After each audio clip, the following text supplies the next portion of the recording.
A Valley Without Wind is a unique open-world platforming RPG. It's a difficult game to describe since there really isn't much out there like it. Arcan Games is well known for making these procedurally generated worlds, specifically with its last game, AI War: Fleet Command. A Valley Without Wind was released April 24th on Steam for Windows and Mac. You begin the game by choosing a pre-made character with a set amount of health, mana, and attack power. These stats can be improved by finding upgrade orbs throughout the game. There's careful consideration in what stat you choose to dump them in, since the maximum amount of upgrades is 10.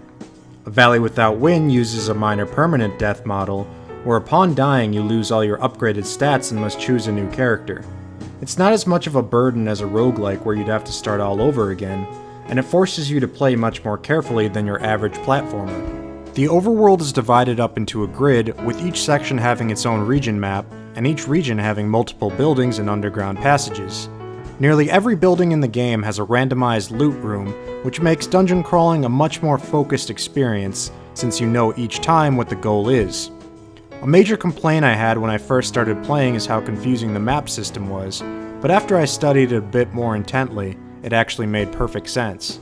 The goal of A Valley Without Wind is to destroy the continent's evil overlord. You accomplish this by increasing your stats and magical spells. The game's entire combat system revolves around spellcasting. There are a number of different schools of spells like fire, light, and water. Before going after the overlord, you must quest for crafting materials to upgrade your spells to higher levels. These spells aren't all necessarily offensive. For example, your Storm Dash allows you to move at great speeds across the map at the cost of mana. Each continent also includes a number of missions to attempt. There's a decent variety of these missions, which vary from defending crates from incoming meteors to simply assassinating a specific enemy in a building. Your continent will level each time you complete 5 missions, unlocking access to higher level crafting materials, which allow you to acquire better spells. Okay, so, despite that mouthful, I haven't even scratched the surface of A Valley Without Wind. There are a ton of gameplay mechanics at work here. I've played the game for about 14 hours and I'm still discovering new things constantly. The very first thing I noticed and wanted to talk about is the incredible polish and optimization the game displays. Recent indie games put much less effort into making their games playable. Arcan Games has clearly put a huge focus on polish. The game ran flawlessly even while recording. I never experienced any kind of crashes, and I was able to alt-tab very quickly with 0 issues. The interface is also amazingly responsive, with quality that I'd expect from an older Blizzard game. I'm rather tired of developers putting other features first, so when I immediately noticed how smoothly A Valley Without Wind ran, I was ecstatic. The platforming elements are solid, and the physics were immediately understandable from the first few minutes. I wasn't expecting to play as long as I did, but for some reason the addicting formula of exploration and loot hunting managed to hook me.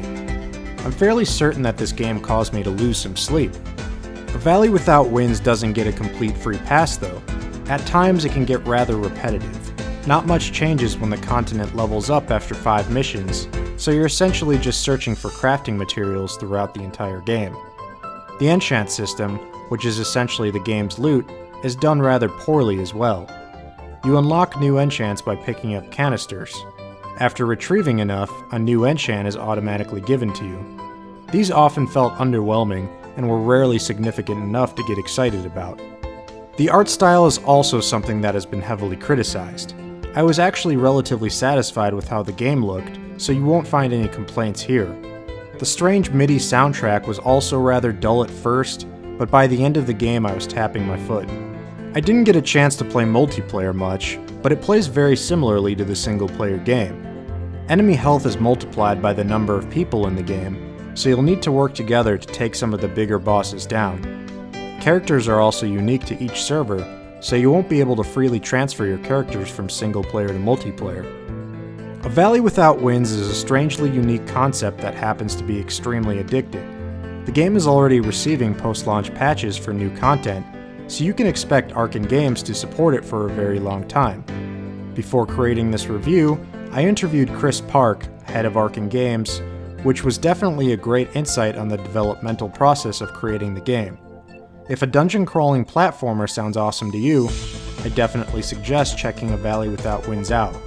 You're very likely to get a lot of enjoyable playtime out of your money.